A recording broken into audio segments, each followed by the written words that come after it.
Maldivian President Mohamed Muizzu's party secured a supermajority in parliament by winning over 60 seats in Sunday's crucial parliamentary election, seen as a litmus test for the pro-Beijing politician whose policies are being closely watched by both India and China amidst regional power dynamics.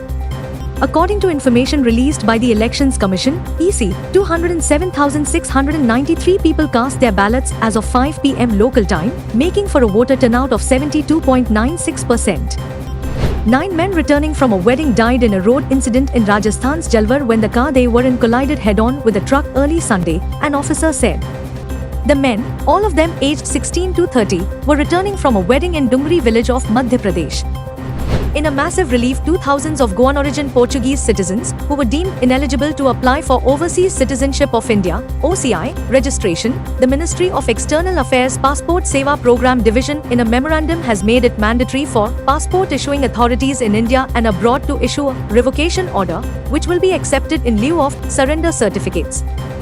The Goa Board of Secondary and Higher Secondary Education (GBSHSE) declared the results of the Higher Secondary School Certificate (HSSC) examination with 84.99% students clearing it. However, the pass percentage this year is 10.47% less than the last year's pass percentage, which stood at 95.46%. Of the 17,511 students who appeared for the examination, 14,884 students cleared the examination. In a tragic incident, a 70-year-old woman was murdered and found lying in a pool of blood at Pixem Dongri in Kharewado at Vasco on Sunday. According to the police sources, the deceased, Gayatri Marathe, who was living alone in the house, was found dead with throat slit. The incident came to light after a girl visited her house and found the elderly woman lying in a pool of blood. She informed the neighbors, who in turn informed the Vasco police. The recent summer showers in Ponda Taluka brought some relief from the scorching heat but also revealed the unpreparedness of the authorities in both the municipal and panchayat areas for the upcoming monsoon season. Ponda residents are calling for urgent action to clean gutters and undertake pre-monsoon preparations. Goa Congress announced its manifesto for the upcoming Lok Sabha elections with a focus on safeguarding the state's unique identity and protecting its environment and wildlife. The manifesto's foremost commitment is to save Mahadai. The party also vows to prevent Goa from becoming a coal hub by scrapping 3 proposed linear projects and halting coal transportation. North Goa's Congress candidate Ramakant Khalap has once again demanded the resignation of Power Minister Sudhin Dhavlikar. Khalap claims that Dhavlikar will lose his ministerial post in the upcoming cabinet expansion of the state government. Also, he dares Dhavlikar to prepare for a public discussion on the alleged scam in Mapsa Urban Bank. With regards to the heinous case of the Kolhapur couple selling their child for money, the Kolhapur police are still in search of the Goan couple who bought the child for 1 lakh rupees. The Goan couple were identified as Fatima Fernandez and Jerry Paul Norunha. The Kolhapur police are investigating the case in depth and search is still on. A searing heat wave gripped parts of India on 21st April, with maximum temperatures ranging from 40 degrees Celsius to 46 degrees Celsius in many regions.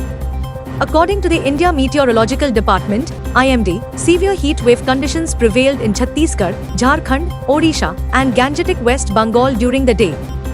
Pernem police have cracked a murder case within hours of its registration. The case, which surfaced earlier on Saturday with a body being found in the river at Nabag, Pernem, Goa, has culminated in the arrest of 2 suspects. The arrested individuals have been identified as Satish Kullu and Junail, both hailed from Simdega, Jharkhand.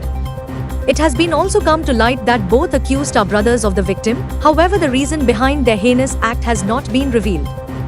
A lemon and spoon race was held at Bana Beach for the new voters of 25 Vasco Assembly constituencies on Sunday morning to create awareness of ethical voting amongst the 25 electors of the Vasco Assembly constituency. The friendly competition was organized by the Office of Assistant Returning Officer and Assistant Electoral Registration Officer for 25 Vasco Assembly constituency segment. Aam Aadmi Party leaders have expressed their anger over the Tihar jail administration's refusal to give insulin to Delhi Chief Minister Arvind Kejriwal, who is in jail in connection with the liquor scam.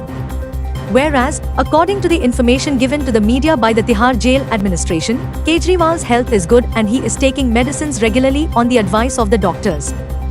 A bulldozer rally was held in Beltara on Sunday morning ahead of Chief Minister Yogi Adityanath's meeting in Bilaspur, who bulldozed houses of criminals as punishment in Uttar Pradesh. People gathered to watch this rally. Can such a rally of heavy vehicles be taken out? Will this not create a traffic problem? Many such questions were raised by the citizens at this time, but this bulldozer rally was carried out in defiance of all restrictions. Teenaged Indian Grandmaster D. Gukesh shot into Seoul led after defeating Firozja Alireza of France in the 13th and penultimate round of candidates chess tournament here, his quest for the extraordinary placing him on the cusp of becoming the youngest ever world championship contender.